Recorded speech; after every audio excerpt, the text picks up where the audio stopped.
और यूक्रेन के जेटोमेर में एयरपोर्ट के पास एक जबरदस्त विस्फोट हुआ जिसने पूरे शहर को हिलाकर रख दिया। बताया गया कि यह धमाका एयरपोर्ट को निशाना बनाने के लिए रूस की सेना की तरफ से किया गया था, जिसका एक वीडियो भी अब सामने आया है।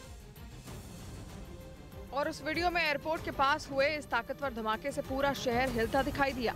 ये वीडियो कई किलोमीटर दूर मौजूद एक मकान में लगे सीसीटीवी का बताया गया, जिसमें विस्फोट से पहले वहां की एक सड़क से गाड़ियां गुजरती हुई नजर आई, लेकिन थोड़ी ही देर बाद वहां दिल दहला देने वाला ब्लास्ट हुआ जिससे पूरा शहर थर्रा गया। विस्फोट की वजह से वहां आंखें चौंधिया देने वाली रोशनी निकली। यही नहीं, धमाका इतना जबरदस्त था कि उसकी कई किलोमीटर दूर तक आवाज सुनाई दी। भूकंप आने से जैसे धरती हिलती है, ठीक वैसे ही विस्फोट के बाद शहर की जमीन हिलने लगी। और तो और जिस मकान के सीसीटीवी में ये ब्लास्ट रिकॉर्ड हुआ, उस मकान में लगी खिड़कियों की कांच तक टूट गई। इसी विस्फोट का एक दूसरा वीडियो भी सामने आया, जिसमें धमाके के बाद आसमान में कई मीटर ऊपर तक धुएं का गुबार उठता हुआ दिखाई दिया। लेकिन यूक्रेन का दावा यह है कि खार्किव में रूस की फौज को उसने खदेड़ दिया।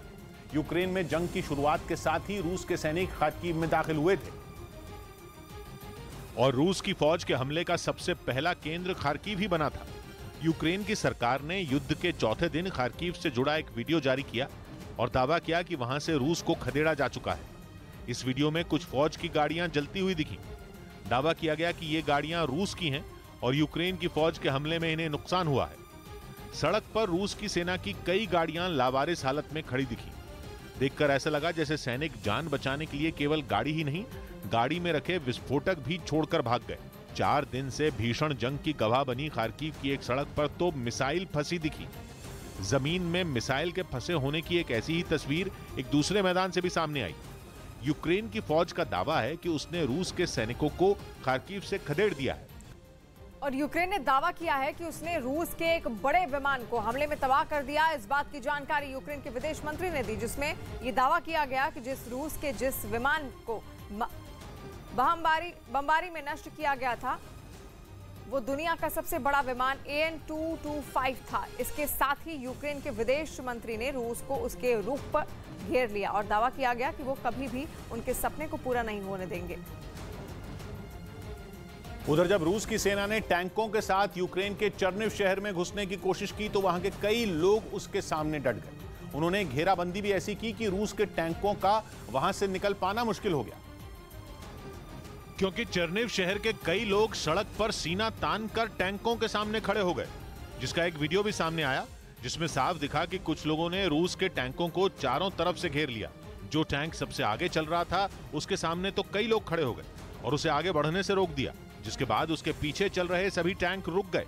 यूक्रेन के लोगों के इस तरह अचानक सामने आ जाने से रूसी सैनिक भी घबरा गए और उन्होंने लोगों से टैंकों से दूर रहने को कहा, लेकिन वो नहीं माने।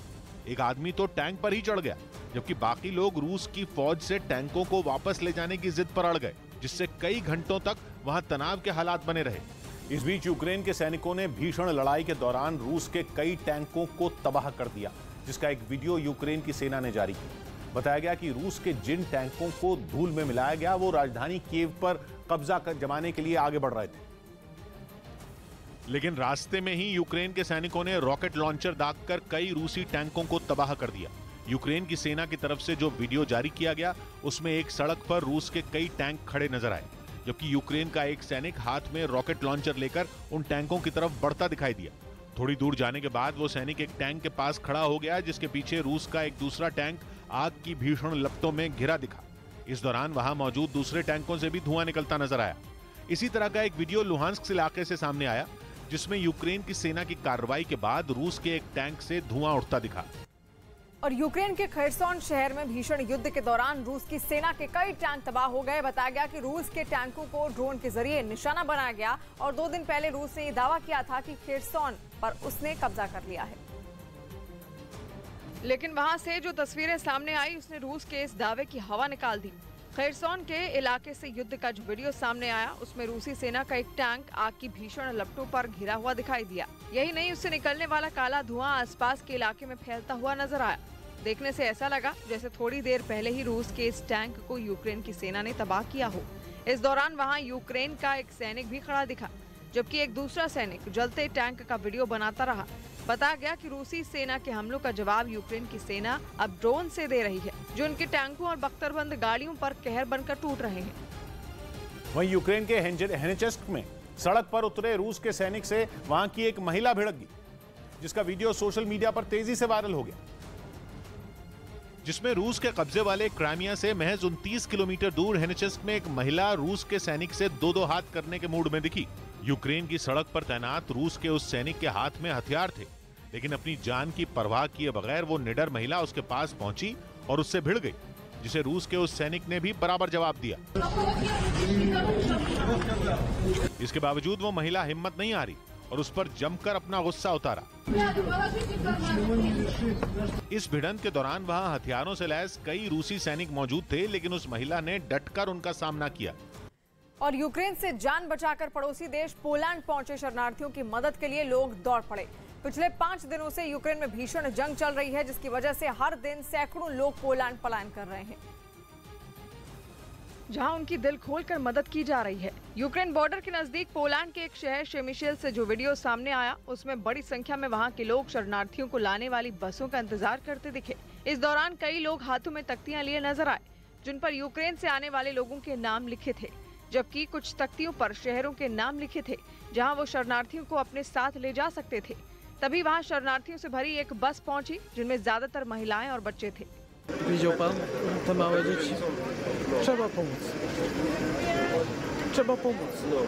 बस के पहुंचने के बाद वहां मौजूद कई लोग उनकी मदद करने में जुट गए। कोई उनका सामान उठाता नजर आया तो कोई छोटे बच्चों को संभालने में जुट गया। इस दौरान यूक्रेन से आई कुछ महिलाएं अपना दर्द बयां करती हुई रोती हुई दिखाई दी। बाद में कुछ लोग यूक्रेन से आए लोगों को अपने साथ सुरक्षित जगह ले जाते दिखे। Stoimy tutaj, żeby pomóc Ukraińcom, przewieźć ich w bezpieczne miejsce. Ja będę ich zawoził do Gdańska. Ukraine से आए इन शरणार्थियों की मदद के लिए वहां खाने पीने और गर्म कपड़ों का इंतजाम भी किया गया था। उधर यूक्रेन को धोखा देने के बाद अमेरिका ताइवान के साथ भी ऐसा ही कर सकता है, ये आशंका जताई जापान के पूर्व प्रधानमंत्री शिंजो आबे ने। उन्होंने तो इस बारे में सीधा सीधा अमेरिका से सवाल भी पूछ लिया और ताइवान के मुद्दे पर बाइडेन की नीयत पर उंगली उठा दी। जापान के पूर्व पीएम शिंजो आबे ने ऐसा यूं ही नहीं कहा। अमेरिका ने यूक्रेन को जिस तरह से युद्ध में तबाह होने के लिए अकेला छोड़ा, उसके बाद से ही दुनिया भर में उसकी थू-थू हो रही है। अमेरिका ने यूक्रेन से कहा था कि वो रूस के खिलाफ उसके साथ खड़ा है, लेकिन जब सच में ऐसा हुआ और यूक्रेन में जंग शुरू हुई तो बाइडेन ने हाथ खड़े कर दिए। उनका 2 दिन पहले आया बयान इसी का सबूत है। and will not be engaged in the conflict with Russia in Ukraine. आबे के डर की भी यही वजह है। उन्होंने एक इंटरव्यू में इस बारे में बयान दिया, जिससे जाहिर हो गया कि जापान को चिंता है कि कहीं अमेरिका ताइवान को भी यूक्रेन की तरह दर-दर की ठोकरें खाने के लिए अकेला न छोड़ दे। आबे ने बयान दिया कि अमेरिका ताइवान पर अपनी रणनीति बताए और दुनिया के सामने ये साफ करे कि वो ताइवान की चीन से रक्षा करेगा। यूक्रेन पर हमले वाले दिन ही चीन के 9 लड़ाकू विमान ताइवान की हवाई सीमा में घुस गए थे।